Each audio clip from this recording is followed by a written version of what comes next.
Hey guys, what's up? It's Crowd9TCG here, and I know everyone's done the Yu-Gi-Oh! Banlist at this point, but I just want to go over it and look at it in the perspective as an Invoke player, and overall as a going second kind of deck format right now. So let's go ahead and just go through it real quick. We're not going to spend too much time because we all kind of know what everything got hit for. Eclipse River makes it a lot safer for us to go second, because that means Chaos Levineer is more of a hard draw rather than a searchable card. The biggest problem I've seen going against Thunder Dragon wasn't so much that I can't search, it was more so they're taking cards out of my hand, and that can be either Gamma Seal, or worst case scenario if I'm going second or third, that's my Winged Dragon or Raw Sphere mode, or just something that stops their plays, or something that lets me play on my turn.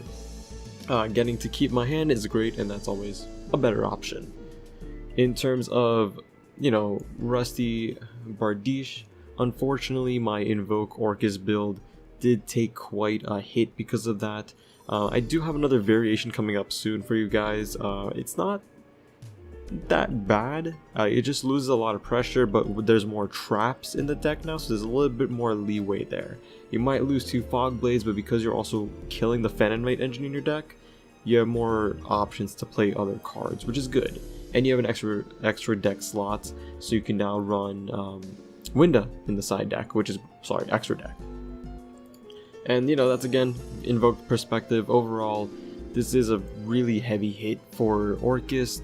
I would think that the majority of Orcus players would now substitute the Phantom Knight engine with like Solemn Strikes, or just some kind of like trap cards that protect their monsters or their board or something. I feel like that's a better alternative, rather than keeping the Phantom Knight engine in there and hoping for the best. Or maybe we'll see Burning Abyss Orcus to take over, because again, you could just mill your cards and go from there. Now scrolling down, we all know that's kind of it. Altergeist Multi-Faker is a very heavy hit for Altergeist, because while it makes sense in context of like, hey, let's stop it before it gets too strong, I think the meta, even with all the hits done to Salad, Sky Striker, Orcus, and Thunder Dragon, it still wouldn't be in the greatest position. The deck is good, but you kill the central piece of the deck that makes the deck work. If you end up caught by the Graving Multi-Faker or stopping the summon or something, the deck dies. I know that you have Siliquise for the bounce, you still have Mellow Seek for the pops, but it's still not enough in the format, and you lost the biggest consistency factor of your deck, and that hurts. And again, for going second deck, that's one less thing you need to worry about. If you time your Veiler correctly, or Ogre or something, you have more protection that way. Black Dragon Collapse Serpent, again, same thing I mentioned earlier, this is more safety. The board that your opponent's going to make is a bit more glass cannon-y rather than as consistent as it was.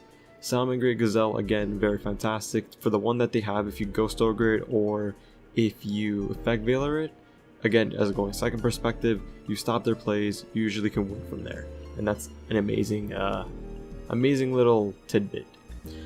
Tempest Dragon Ruler of the Storms, it's a good option for going second actually.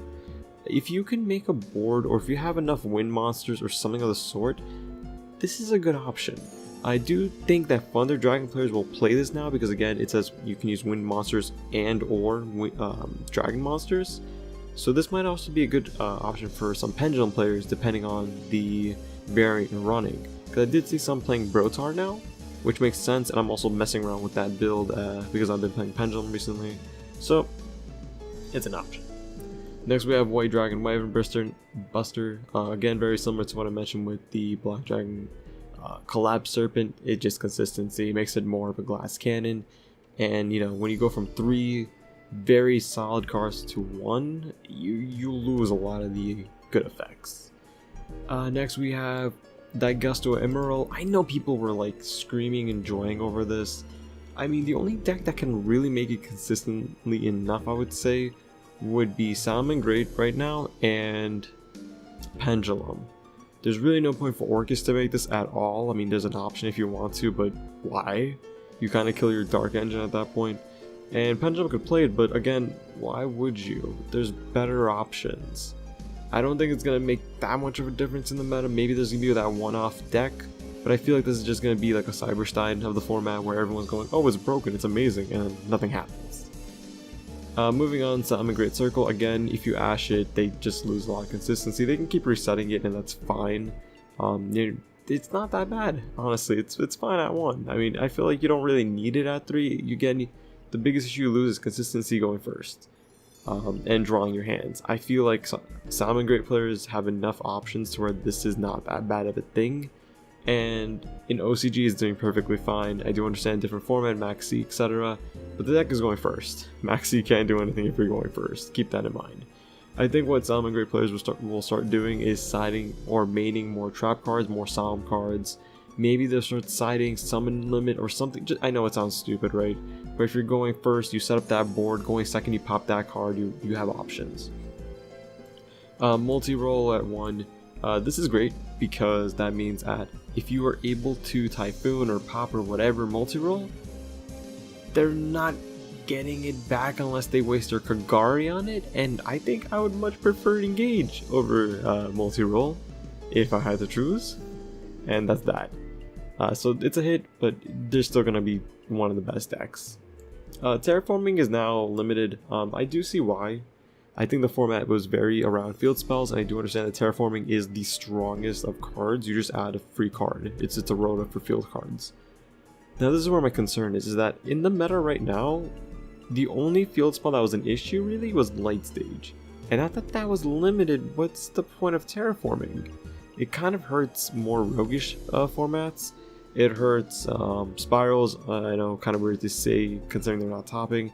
It hurts Invoke, it hurts... It's kind of it. I don't know what else searches with fields anymore these days. Because Orcus can just search it off Galatea. And yeah. I mean, this is also a pretty heavy hit for Mech Knight Invoke. You lose a really consistent card where you can set it, summon a Mech Knight, flip Terraforming, search Meltdown, you have more consistency that way. Now you gotta hope you get a Terraforming. And I mean, hey, it's not that bad of a hit. I understand, I'm not complaining, but I just think that it's a bit too late. This should have been done more a couple months ago when Trickstars was kind of the problem. But again, it's also a hit to Sky Striker, so there's that. Light Stage, like I mentioned, it hurts. I feel bad for the Trickstar players. As a former Trickstar player, that is a pretty big hit. You're not able to be as consistent in your deck anymore. Pure Trickstar is essentially dead, realistically speaking. Your biggest reliance was Candina and Light Stage. When you get 1 Light Stage, that's a bigger hit than Luke Candina to 2 or 1, honestly. I would personally say, I don't know. But yeah, this is going to be interesting to see what Trickstars do. I think that if Trickstars are going to still play, or at least try to pop up here and there, they're definitely going to be playing options like Mystic Mind now. That's an option as well. And yeah, that's something. Metaverse to 1, perfectly fine with this. Mystic Mind was a problem. Altagas could have abused this with Secret Village and also Mystic Mind. This is perfectly fine. It makes a lot of decks fair. Oh, real quick, I just remember Terraforming. True Draco diagram, that's still a thing. Anyways, limits to 2, not really too much. Chaos Emperor, Envoy of the End. Now we're going to be seeing more Thunder Dragon players play this because it's just a free summon, you don't need to use the effect. That's about it. I see no purpose of this card anyways. Danger Nessie, Jackalope, and Tsuchinoko. It's a hit. I mean, it's still not going to make the deck not viable. You're still playing 6 cards that are good in your deck. You have 6 upstart goblins in your deck. So this isn't that big of a hit as people are screaming about, I would say. You just have to play some of the bad danger cards to make up for it, but you're still gonna be fine. Malicious is still semi-limited. Let's see. Ephor the Heavenly Monarch. I think Monarchs are pretty busted. If you can set up your board without being disrupted, they're a very strong board going first. But that's about it. Elemental Hero Stratos at 2. I think that Hero Orcus might be an option coming up. I just feel like the Hero engine just still isn't quite there right now. Maybe in a little bit. As of right now, just a little bit more. Inspector Dragonfly, no opinion on that. Damage Juggler this is an option I've been trying to mess around with Invoke. Playing the Perform Mage engine. And it's working so far if you're playing the Shadal engine. Not so much if you're just playing Invoke, Mech Knight, whatever. Good option. Gonna play around with it this a bit more and see what happens.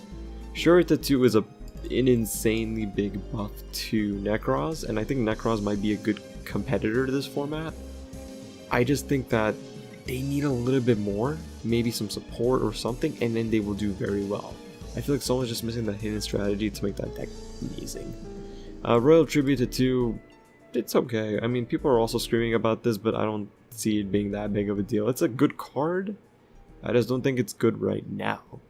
Cleaford Scout, it's a card, it's good. But in a link format, it's not the best. It's definitely something to keep an eye out and definitely to keep in mind. You're definitely going to be seeing Cleaford players come up here and there. It's a good solid deck even today.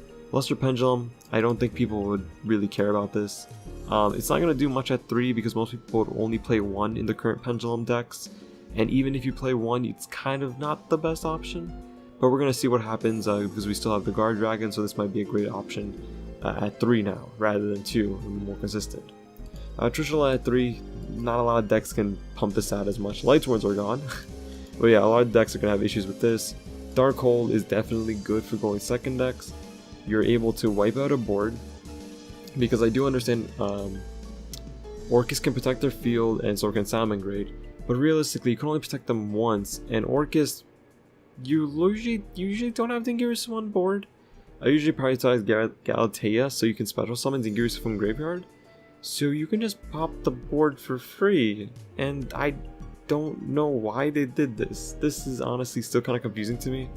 I think Darkhold is going to be super underestimated, but you have 3 field destructions. There are cards that trigger when they're destroyed. This makes Dinosaurs a lot more consistent. This gives Invoke more OTK potential. There's a lot of things to keep in mind on this card, and I would be very careful of it.